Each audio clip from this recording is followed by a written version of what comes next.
मैं कविता जी ये कहना चाहता हूँ कि साधु समाज और संत समाज की बड़ी भूमिका है। और जी। मुझे उतनी जानकारी नहीं है, लेकिन मुझे ऐसा लगता है कि साधु समाज का तभी कल्याण होता है जब वो जन कल्याण हम्म, के फील्ड में पहुंच के काम करेगा, तभी उसे मोक्ष मिलेगा। ऐसा ऐसा मुझे जी आभास बिल्कुल। है। जी सत्य।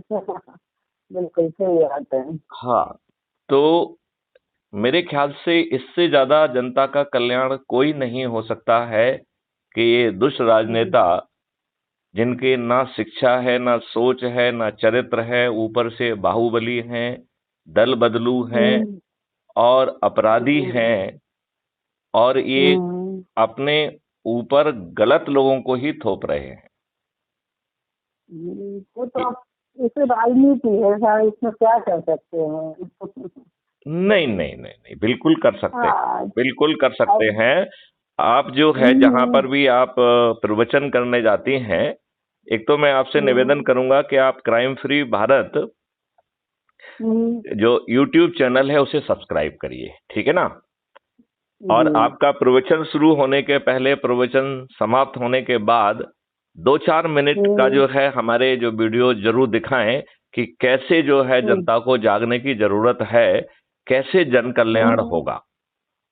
क्योंकि देखिए, हम्म, आज ये देखिए कि आपके पार्लियामेंट हम्म, में 42% लोग जो है, मेंबर ऑफ पार्लियामेंट, हम्म, जो इन्होंने एफिडेविट दिया है, उसके हिसाब से हम्म, यह आपराधिक रिकॉर्ड के व्यक्ति हैं। और ये ऐसा नहीं है कि जी। इनके विरुद्ध एफआईआर दर्ज हुई है। इन अब जो हम्म, उन अपराधों की जांच हो गई है, पुलिस ने उसमें हम्म, चालान कर दिया है, राइट। हम्म, हम्म, कोर्ट ने उन साक्ष्यों को एग्जामिन करके हम्म, उन्हें सही पाकर चार्ज फ्रेम कर दिया है, राइट। बहुत सारे केसेस हम्म, में तो इनको सजा भी मिल गई है, लेकिन इन्होंने हम्म, अपील की कि जो है ना, कहना चाहिए कि दवा के ऊपर ये लोग जो है अभी भी मैदान में जमे हुए हैं। और देखिए, बिल्कुल। कितने दुष्ट हैं ये कि अच्छे लोगों को टिकट ही नहीं देते हैं। मतलब आप ये बताइए, अभी उत्तर प्रदेश का जो 2022 में चुनाव हुआ है, कविता जी, आपको हाँ। आपको जान के ताज्जुब होगा कि दो हजार सॉरी 403 सदस्यों की विधानसभा है उत्तर प्रदेश की, जिसमें हाँ। 205 अपराधी हैं, हम्म, जिससे वो 51% होता है। मतलब आज जो है उत्तर प्रदेश की पार्लियामेंट जो है, मेजॉरिटी अपराधियों की है। और हमारा जो मेंबर ऑफ पार्लियामेंट हैं, उनके अपने एफिडेविट हम्म, के हिसाब से 42% लोग जो है वो अपराधी हैं, जिनके विरुद्ध कोर्ट संज्ञान ले चुकी है। और हम्म, और इसमें से 29%, मतलब 30% से 1% कम लोग तो हत्या, हम्म, डकैती, लूट, किडनैपिंग, बलात्कार जैसे हम्म, जघन्य अपराधों के जो है अपराधी हैं, जिसमें इनके विरुद्ध चालान पेश होके, चालान में हम्म, साक्ष्य पाए जाने पर चालानी कार्रवाई की जा चुकी है, और कोर्ट इनका हाँ, संज्ञान ले चुकी है। तो ये क्या इस हम्म, देश के 140 करोड़ लोगों के साथ शुद्ध जो है दुष्टता नहीं है कि आप 140 करोड़ की जनता में इनको अच्छे लोग नहीं मिल रहे हैं क्या?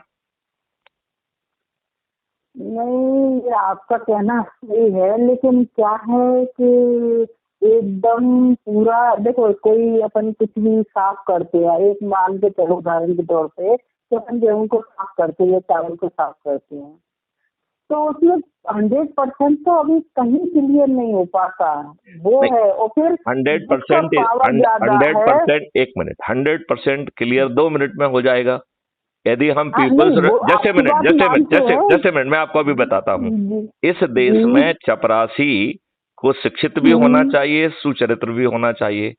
इस देश में बिल्कुल। प्रधानमंत्री बनने के लिए और गृह मंत्री बनने के लिए अनपढ़, गंवार, अपराधी, जिला पार, हाँ, तड़ी पार, हाँ। ये क्यों चलना चाहिए? हम्म, हम एक लाइन ये जोड़ देंगे उस कानून में कि ये लोग नहीं चलेंगे, तो हम्म, दूसरे दिन से इनको टिकट ही नहीं मिलेगा। इसके लिए तो मैं आवाज उठा चुकी हूँ कि जो कलेक्टर जिसने कितनी मेहनत करके बेचारा यहाँ तक आया, और वो एक मंत्री के पीछे जो कि कुछ जानता नहीं है, हाथ जोड़े खड़ा रहता है, ये तो मैंने आवाज उठाई थी। लेकिन अब वो क्या नहीं, करेंगे। अब आवाज नहीं उठाना है, अब आपको चंद्रगुप्त बनना है, चंद्रगुप्त बनाना है, राइट? तो आप अपने, आपका क्या तरीका रहता है? आप प्रवचन करती हैं? जी मैं प्रवचन नहीं करती, लेकिन हम संत लोगों में आपस में बैठ के जरूर प्रवचन करते हैं, जो भी तो हमें आप जहाँ संत, भी जब समय संत मिलता लोगों, है। देख एक मिनट, आप ऐसे संतों को खोजिए जो कि जनता में जाते हैं, उनके कल्याण की बातें करते हैं, और उनका जो है, तो उनको जो है भी जोड़िए इससे, राइट? और वो कुछ ना हाँ करें, अपनी हाँ। बात बाद में करें, शुरू में जो है ना एक या दो वीडियो जो उन्हें अच्छे लग रहे हैं वो दिखा दें, ठीक है ना? फिर बाद में चर्चा करें, एक आध वीडियो बाद में दिखा के फिर चर्चा करें, तो उससे क्या हो जाएगा, चर्चा की विषय वस्तु सामने आएगी। बिल्कुल। क्योंकि जन कल्याण तो तभी होगा ना जब उनको ठीक व्यवस्था मिलेगी। अब आप ये बताइए, आदमी परेशान है, बाहुबलियों से तंग कर रहे हैं, इनके सही मुकदमे जो है ना कायम नहीं हो रहे हैं, बाहुबलियों के जो ना झूठे मुकदमे आपके ऊपर कायम हो जा रहे हैं, वो आपके ऊपर दबाव बना रहे हैं, आपकी जमीन छुड़ा रहा है, कोई जबरदस्ती चंदा वसूल कर रहा है, टैक्स जो है ना ऐसी हालत है कि बढ़ता ही जा रहा है, जबकि क्राइम फ्री भारत कह रहा है कि टैक्स खत्म कर दिया जाएगा और भारत के विकास के लिए 20 गुना ज्यादा धनराशि होगी। तो फिर टैक्स क्यों होना चाहिए? यदि यदि यदि ऐसी योजना है कि आपके पास 20 गुना पैसा भी हो और जनता को टैक्स का भार भी ना हो, तो फिर टैक्स क्यों लगना चाहिए? बिल्कुल सही बात है। आप ये बताइए, एक आम जनता जो है, जो सिलेंडर पहले 200-250 का आता था, आज वो 1050 का आ गया है, और ये तो अभी थोड़े से कंट्रोल किए हुए हैं, 2024 के बाद वो 1500 का बिकेगा।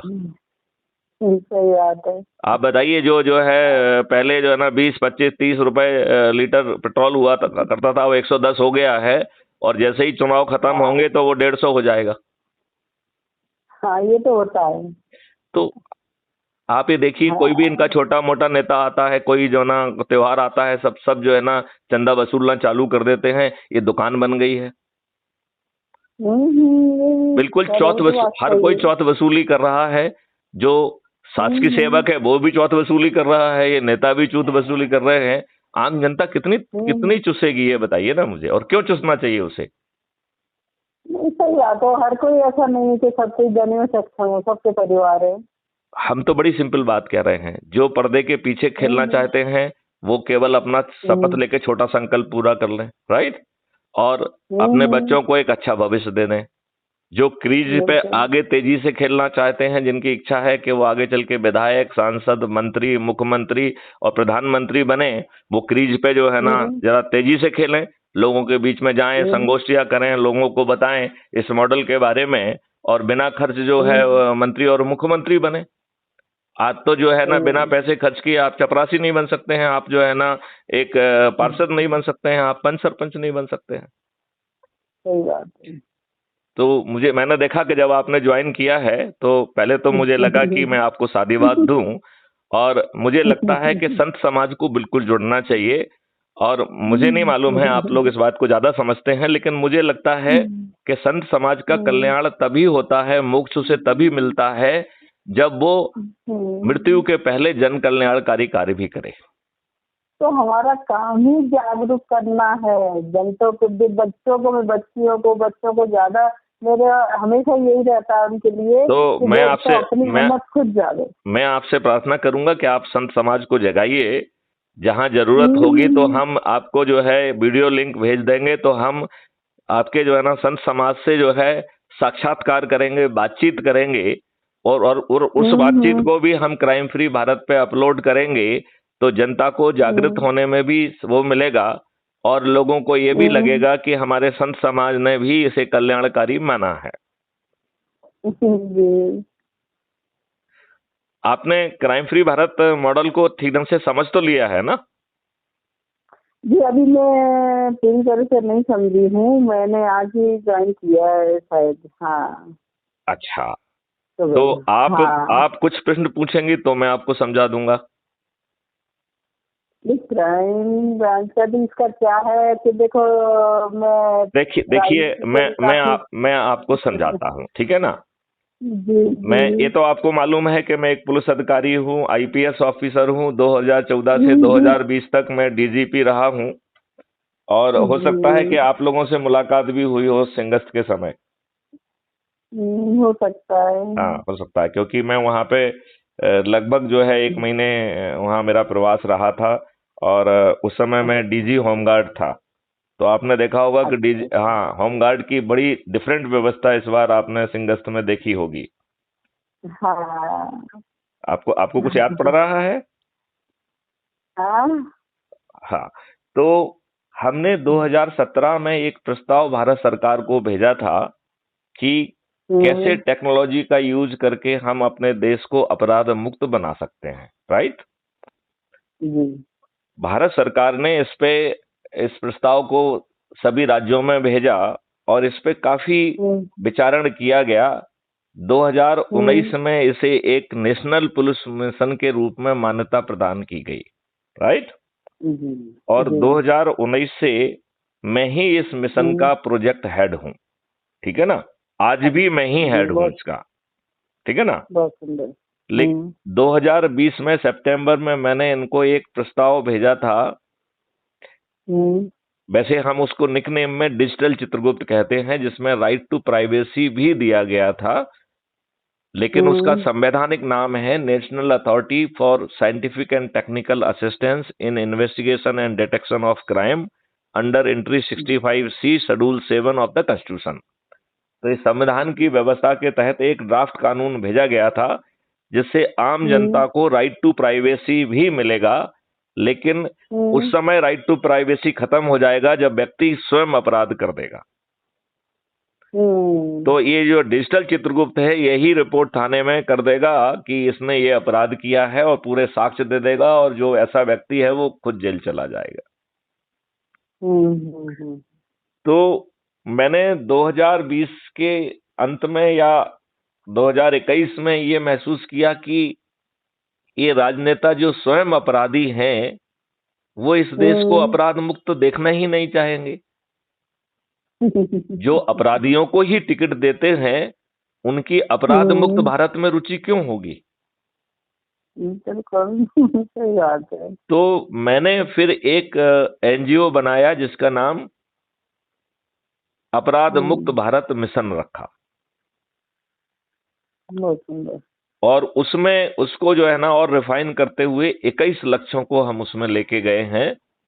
और हम्म, जो पहला लक्ष्य है कि इन जो दुष्ट राजनेताओं ने अपने ही देश की हम्म, जनता पर गुलामों के जो नियम कानून, जो अंग्रेजों ने भारतीयों को अपमानित करने के लिए, शोषित करने के लिए, कुंठित करने के लिए, पीड़ित करने के लिए और हीन भावना के हम्म, लिए बनाए थे, वो सब हम्म, नियम कानून इन दुष्टों ने हमारे ऊपर बिना कॉमा फुल स्टॉप बदले तो आज भी थोप के रखे हैं। बिल्कुल ये बात है कि नहीं है? तो बिल्कुल है। कोई देश का अच्छा नेता गुलामों के नियम अपने जनता हम्म, पर रखता है या उनको बदलता है? बदलेगा कि गुलामी से वो करेगा। तो 75 सालों आजादी 75 सालों में तो इन दुष्टों ने बदला नहीं। अभी जो है, अभी माननीय प्रधानमंत्री ने पिछले वर्ष जो है 75 साल जो है का आजादी का अमृत महोत्सव भी मना लिया। माननीय नरेंद्र बिल्कुल मोदी जी ने तो हाँ। जनता को ये भी नहीं बताया कि हमने आप लोगों के ऊपर गुलामों के नियम थोप के रखे हैं। इस आजादी के हम्म, अमृत महोत्सव में मैं आपको गुलामों के उन नियमों से आजाद करके अच्छे नियमों को स्थापित करूंगा। ये सही बात है, इससे ध्यान ही नहीं दिए गया। ध्यान ही नहीं दिया गया। ऐसे ही प्रशासनिक हम्म, व्यवस्था वही है जो कि लॉर्ड थी, जो अंग्रेजों हम्म, ने पैदा की थी। आज की प्रशासनिक हम्म, व्यवस्था भी लॉर्ड है। और ये लॉर्ड हम्म, व्यवस्था जो है इन राजनेताओं की चरण सेवक भी बन गई है। बिल्कुल। ये गलत निर्णय लेते हैं, आम जनता की एड़ियां हम्म, घुस जाती हैं, लेकिन उसे न्याय नहीं मिलता है। हम्म, ये बात आप मानते हैं कि नहीं? बिल्कुल बिल्कुल बिल्कुल। तो ये व्यवस्था बदली जाएगी, और इस व्यवस्था में पारदर्शिता लाते हम्म, हुए यदि कोई जानबूझ के गलत निर्णय लेगा तो उसे दंड तो मिलेगा हम्म, ही, साथ में इनके हम्म, गलत निर्णय से जिसको क्षति होगी, इन्हें क्षतिपूर्ति भी हम्म, देना होगी। बहुत अच्छा नहीं। तब ये तब ये अपने निर्णयों के प्रति अकाउंटेबल होंगे। इवन आपको जान के हम्म, ताज्जुब होगा कि ये जो जुडिशरी है, 140 करोड़ लोगों के देश में 87 परिवार षड्यंत्र करके, साठगांठ करके, कॉलेजियम सिस्टम बना के अपने ही लोगों को जो है ना सिलेक्ट करके वही हाई कोर्ट और सुप्रीम कोर्ट में स्थापित हो रहे हैं। ये इस डेमोक्रेटिक देश के साथ दुष्टता नहीं है? बिल्कुल है। आज जो है जब पुलिस आपकी एफआईआर दर्ज नहीं कर रही है, जब जो है अंग्रेजों ने संगे असंगे और इस सिविल के जो है ना फर्जी अंतर को बना के रखा है, और इसके बावजूद भी 5 करोड़ से ज्यादा केस आज लंबित हैं, और इन दुष्ट लोगों को, आतंकवादियों के जो है केस तो जो है ना ये रात भर सुनेंगे और सुबह 5 बजे तक सुनेंगे। आम जनता के प्रति इनको कोई वो नहीं है, और इन्हें लज्जा नहीं आती है अपने आप को लॉर्ड कहलवाने में। इन्हें लज्जा नहीं आती है साल में 2-2 बार एलटीसी लेने पे, जबकि ऑल इंडिया सर्विस वालों को ऑल इंडिया एलटीसी 4 साल में 1 मिलती है। तो ये एक शुद्ध दुष्टता नहीं है? बिल्कुल नहीं। हालांकि नेताओं को यदि इसका अवसर दे दिया जाएगा तो वो सब आरएसएस वालों को भर देंगे, तो नेताओं को भी नहीं दिया जा सकता है, क्योंकि इन्होंने ब्यूरोक्रेसी में ऑलरेडी कर दिया है। जो अभी लेटरल एंट्री हुई है ज्वाइंट सेक्रेटरी और इस लेवल में, उसमें भी सब आरएसएस वालों को भर लिया गया है। तो ऐसा, हाँ, ऐसा नहीं होना चाहिए। तो ये तो शुद्ध दुष्ट लोग हैं ना, और अपने आप को बड़ा बना रहे हैं। क्या बड़े हैं? अभी कुछ साल पहले तक भाजपा की कैंडिडेट जीतते तो थे नहीं, जिसकी जमानत जब्त नहीं होती थी उसको उस पे उत्सव मनाते थे। इनकी ये औकात थी। और यदि आप विदेशों की बात कर रहे हैं तो करोड़ों रुपए खर्च करके अपना महिमा मंडन करोगे तो एक इंप्रेशन तो क्रिएट कर ही लोगे। और आज के देश में, भारत जैसे विशाल देश को हर कोई अपनी तरफ रखना चाहता है। तो ये मोदी है या नोटी नोटी है? मतलब नोट फेंको, तमाशा देखो, देश बेचो, तमाशा देखो। ये बड़ी बात है। आपने जो है पार्लियामेंट के मंदिर में आते हुए आपने सोपान पे, सीढ़ियों पे अपना माथा टेका था। आपने एक जो है ना संविधान की व्यवस्था के विपरीत जो गलत कानून बनाए गए, आपने एक कानून उनमें से रद्द किया क्या? आपने एक भी अच्छा कानून बनाया क्या? आपने आर्टिकल 370 हटाया तो एक घटिया आप डोमिसाइल पॉलिसी भी ले आए। तो ये पार्लियामेंट के मंदिर पे सीढ़ी पे माथा ठोकना क्या एक नाटक था? आपने सुभाष चंद्र बोस की जो है ना प्रतिमा तो बड़ी बड़ी लगा दी, उनके आचरण को जो है ना जरा आपने उसमें लाते। आचरण का तो दूर दूर से कोई संबंध नहीं है। तो इसका मतलब है कि जिस चीज से हम लोगों को मूर्ख बना के वोट पालें वो काम करेंगे। तो मेरी दृष्टि में तो सभी देश राजनेता, चाहे वो किसी भी पार्टी के हों, सब शुद्ध दुष्ट हैं। और मेरी दुष्टता की और देशद्रोह की परिभाषा ये है कि यदि हमने आपको शक्ति दी है और आपको जो ना नियम, कानून, पॉलिसी से लेके हर चीज बनाने का हक दिया है, यदि आप देश हित के निर्णय नहीं लेते हैं, देशभक्त के जो है ना कानून नहीं बनाते हैं, तो कोई दूसरा कहे चाहे ना कहे, मैं तो उसे देशद्रोही कहूंगा। नहीं, ये तो सही बात है। देश तो उन्हीं के हाथ में है, उनको जैसे चलाएंगे वैसे चलेगा। तो फिर आप ये बताइए, यदि ये अच्छे व्यक्ति अपने आप को कहना चाहते हैं तो इन अच्छे, चलो कांग्रेस तो दुष्ट थी, शुरू से ही दुष्ट थी, उसने तो समझौता करके अपना जो है ना सत्ता हथियाई, और उसी समझौता के तहत, तुष्टीकरण के तहत जिन मतलब वो तो इतनी दुष्ट थी कि आप ये बताइए, आई डोंट नो, आपने पूजा स्थल अधिनियम का नाम सुना है 1991 का? हाँ, ये आजकल बड़ा चर्चा में है, वो ज्ञानवापी मस्जिद और मथुरा और उस सब के कारण। आपने उसका नाम सुना है क्या? हाँ, सुना है, हल्का, मुझे नहीं है, कभी जान देखा नहीं, मैं आपको समझाता हूँ, आपको तो 2 मिनट में पूरी कहानी समझ में आ जाएगी। इस कानून ने 3 जो है सिद्धांत प्रतिपादित किए हैं। मैं एक एक करके आपको समझाता हूँ। एक कानून है कि 15 अगस्त 1947 के दिनांक को जो स्थान, जो पूजा स्थल, जिस धर्म के लिए, पूजा स्थल अधिनियम ने 3 सिद्धांत प्रतिपादित किए हैं। पहला सिद्धांत यह है कि 15 अगस्त 1947 के दिन जो स्थान जिस धर्म के लिए भी उपयोग में आ रहा है उसी धर्म के लिए उपयोग में किया जाएगा, राइट। दूसरा जो है इसने नियम प्रतिपादित किया कि राम जन्मभूमि को छोड़कर और जितने भी प्रकरण किसी भी न्यायालय में लंबित हैं वो इसी सिद्धांत के तहत निपटा दिए जाएं। ठीक है ना। और फिर एक सेक्शन 4 में प्रावधान ही कर दिया कि भविष्य में 1991 के बाद जो भी व्यक्ति जो है न्यायालय में इस तरीके के प्रकरण लेके कोई भी पिटीशन लगाएगा उसमें कोर्ट को संज्ञान लेने का हक छुड़ा लिया गया है। तो कोर्ट से संज्ञान लेने का हक नहीं छुड़ाया है, उसने भारतीयों से न्याय की भीख मांगने का भी हक छुड़ा लिया है। ये बात आप मानते हैं कि नहीं मानते हैं? मतलब आप न्यायालय आपकी बात पे संज्ञान भी नहीं ले सकता है, राइट। बताओ। आप सही बात है, बिल्कुल। अब आप ये बताइए, जितने भी आतंकवादी और आक्रमणकारी आए वो सब 15 अगस्त 1947 के पहले आए थे कि नहीं आए थे? हाँ। 15 अगस्त 1947 के पहले ही आए थे ना वो सभी लोग। हाँ। उन्होंने बड़ी संख्या में हत्याएं की। हाँ।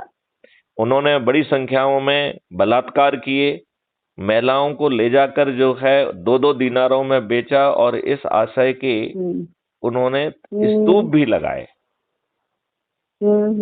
लगाए वो स्तूप आज भी उपलब्ध हैं। और उन्होंने अपनी शक्ति प्रदर्शन का क्रूड पावर को दिखाने का एक तरीका निकाला कि वास्तुकला में रिच जो है हमारे जो मंदिर जो हमारी शान का प्रतीक थे, उन शान के प्रतीक और वास्तुकला में धनी हमारे मंदिरों को उन्होंने तोड़ा, उनको तोड़ के उसके ऊपर मस्जिदें बना दी। तो ये सब काम 15 अगस्त 1947 को हुआ कि नहीं हुआ? पहले हुआ कि नहीं हुआ? हाँ, 15 अगस्त 1947 के पहले ही हुआ, राइट। ये भारत माता के चेहरे पर दिए गए जख्म हैं जो भारत माता के सपूत उस समय अपनी जान देने के बावजूद भी इस स्थिति में नहीं थे कि इनको रोक पाते। तो ये सभी जो है तोड़फोड़ भारत माता के चेहरे पे जख्म के रूप में आप देखती हैं कि नहीं देखती हैं? हाँ हाँ बिल्कुल, वो तो है। तो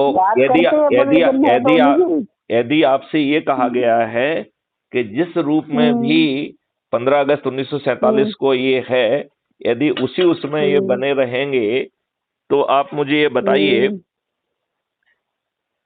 ये नहीं कहा जा रहा है कि हे भारत माता तू गुलामों की माता है, तेरे को जो समय समय पर जख्म दिए गए, तेरे चेहरे पर को जो क्रूप किया गया है, तू उसी क्रूपता और उन्हीं जख्मों के साथ जी, क्योंकि तू गुलामों की माँ है। ऐसी गुलामों की माँ जो दुष्टों को चुनते हैं, जिनमें विवेक है। ये बताइए, आप मेरी बात से सहमत है कि नहीं है? बिल्कुल सही बात है। और ये कानून किसने बनाया? एक लूली लंगड़ी नरसिम्हा राव जी की सरकार में, जो बैसाखी की सरकार थी, जो कॉलिशन की सरकार थी, जिसे अपनी मेजॉरिटी प्राप्त नहीं थी। तो ये आप मोदी जी की दुष्टता नहीं कहेंगे इसे? मैं तो इसे दोषद्रोह भी कहूंगा।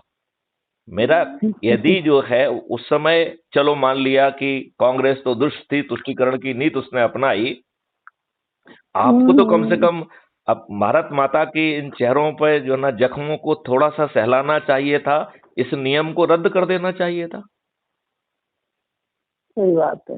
आप करना चाहिए था कि नहीं करना चाहिए? अच्छा ये बताइए, एक मजिस्ट्रेट जो है, देखिए मुझे इस बात में कोई भ्रम नहीं है कि बनारस में आप बनारस तो गई होंगी, जरूर गई होंगी।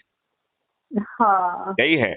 तो आपने देखा होगा कि नंदी बाबा जो है वो ज्ञान वापी मस्जिद की तरफ देख रहे हैं और एकदम उनका जो उसका जो मुंह है वो शंकर बाबा, जो स्वयं भी शंकर बाबा जिसको ये दुष्ट जो है फब्बारा कह रहे हैं, उस शंकर रूपी फब्बारे को जस्ट इस अलाइनमेंट में बैठे हैं नंदी बाबा। तो हमारे नंदी बाबा हमेशा शंकर बाबा की तरफ ही देखते हैं कि नहीं देखते हैं? बिल्कुल सही है। अच्छा, आपने देखा होगा कि उस ज्ञानवापी मस्जिद के ऊपर बड़ी सुंदर सुंदर देवी देवताओं की मूर्तियां जो है वो पत्थर में बनी हुई हैं, बहुत अच्छे शिल्प के साथ बनी हैं, जिन्हें गौरी के रूप में उनकी पूजा भी होती रही है, राइट?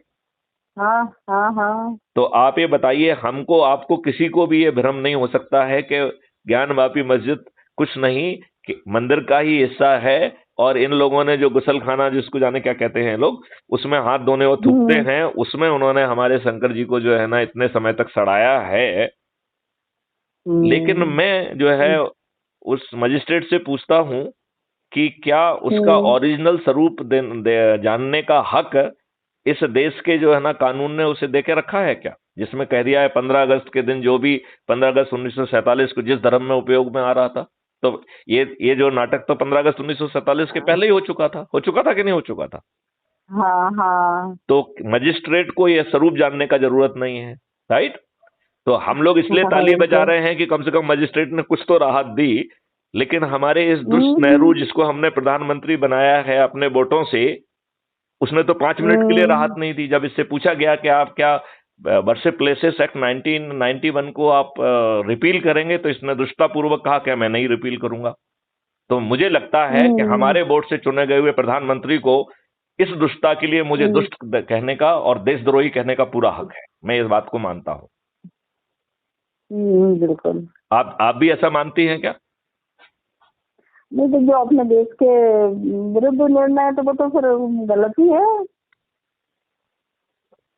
तो आपको नहीं लगता है कि ये सभी राजनेता दुष्ट हैं, चाहे वो भाजपा हो, चाहे वो कांग्रेस हो, चाहे समाजवादी पार्टी हो? अब हम जो है इन दुष्टों में से सभी दुष्टों को पराजित करेंगे, और जो लोग जो है लोगों को जोड़ के अपने आप को चंद्रगुप्त बनाएंगे, वो फ्रंट क्रीज पे खेल के विधायक, सांसद, मंत्री, मुख्यमंत्री और प्रधानमंत्री बनेंगे, और जो सामने नहीं आना चाहते हैं वो जो है ना सदस्य संकल्प को पूरा कर लें, और कम से कम अपने बच्चों के लिए एक अच्छे भारत का निर्माण कर लें। आपको नहीं लगता है कि यह बड़ा आसान बिना खर्च का है? कल तक तो आप ये कह सकते थे कि हमारे पास ऑप्शन नहीं था। आज आपके पास ऑप्शन है, तो फिर किस गुंताड़े में पड़े हुए हैं, किस सोच में पड़े हुए हैं? और यदि हम इतने सोच में पड़े हुए हैं, तो आपको नहीं लगता है जब आने वाली पीढ़ियों को यह मालूम पड़ेगा कि ये इस तरीके का बिना खर्च का मॉडल, जिसमें सभी राजनेताओं को पराजित करने का जो है विकल्प पैदा कर दिया है, वो भी बिना खर्च के, बिना रोड पे निकले, बिना जुलूस किए, बिना ज्ञापन दिए, और आपको चंद्रगुप्त बनाने का और मंत्री मुख्यमंत्री बनाने का भी जो है ना ऑप्शन दिया है, और फिर भी यदि आपने उसे नहीं किया है, तो वो ये नहीं कहेगी कि मुझे लज्जा आती है कि हम इनके पुत्र और सपुत्र हुए हैं और पौत्र और सपौत्र हुए हैं? नहीं लगता है आपको? और अपने आप को सुपुत्र कहा जाए या कुपुत्र कहा जाए, मुझे तो यही समझ में नहीं आता है, क्योंकि कुपुत्र जो है ना माता पिता से जो है ना उपजा हुआ बच्चा, तो अपने माता पिता के कर्मों के कारण आधा कुपुत्र तो उसी समय हो जाता है। सही बात है। नहीं, आपकी बात बिल्कुल सही है। तो मैं चाहूंगा कि संत समाज तक हमारी बात पहुंचाई जाए, और जैसे आप जो है ना क्राइम फ्री भारत मिशन से जुड़ी हुए हैं, मैं प्रार्थना करूंगा कि पूरी संत समाज इससे जुड़े, और जन कल्याण के तौर पे मैं ये नहीं कह रहा हूं कि वो मेरी बात कहे, लेकिन शुरू में और अंत में हमारा ही वीडियो चला दिया जाए, और बीच में जो भी आप प्रवचन दे रहे हैं वो करिए। यदि आपकी इच्छा करता है तो उस पर थोड़ा सा विवेचन कर लीजिए, और यदि जब आप कहेंगे तो हम वीडियो कॉन्फ्रेंस से पब्लिक से जुड़ के उनके प्रश्नों का जवाब भी देने के लिए तैयार हैं। बिल्कुल, मैं पूरा प्रयास करूंगी। तो अच्छा आप मेरी प्रार्थना से सहमत हैं? हाँ हाँ बिल्कुल। चलिए तो मैं एक बार पुनः आपको धन्यवाद देता हूं कि आप जुड़ी, और मुझे बहुत विश्वास है कि ये हम लोगों की जो बातचीत है ये कल तक क्राइम फ्री भारत पे अपलोड हो जाएगी, और ये जन जागरण का एक विषय बनेगी। इससे भी लोगों को ऊर्जा मिलेगी, और जो लोग अभी फंसे हुए हैं, शायद वो अपनी सोच में परिवर्तन लाके देश के कल्याण के रूप में आगे आएंगे, और अभी 2023 में जो है 3 राज्यों में परिवर्तन लाएंगे, और 2024 में इस देश को बदल देंगे। जी, बहुत अच्छा है ना? तो चलिए, मैं आपको बहुत बहुत साधुवाद देता हूं, धन्यवाद देता हूं, और यदि आप इस चर्चा के अनुरूप जो अपन ने निर्णय लिए है उसके हिसाब से यदि आप काम करेंगी, तो संत समाज, साधु समाज जो है एक जन कल्याणकारी जो है ना एक परिवर्तन में एक बड़ी भूमिका निभा पाएगा, और इसके लिए मैं आपका आभारी रहूंगा। जी, पूरी कोशिश करूंगी। चलिए चलिए, जय हिंद, जय जी भारत, आपका वंदे भी मातरम। धन्यवाद।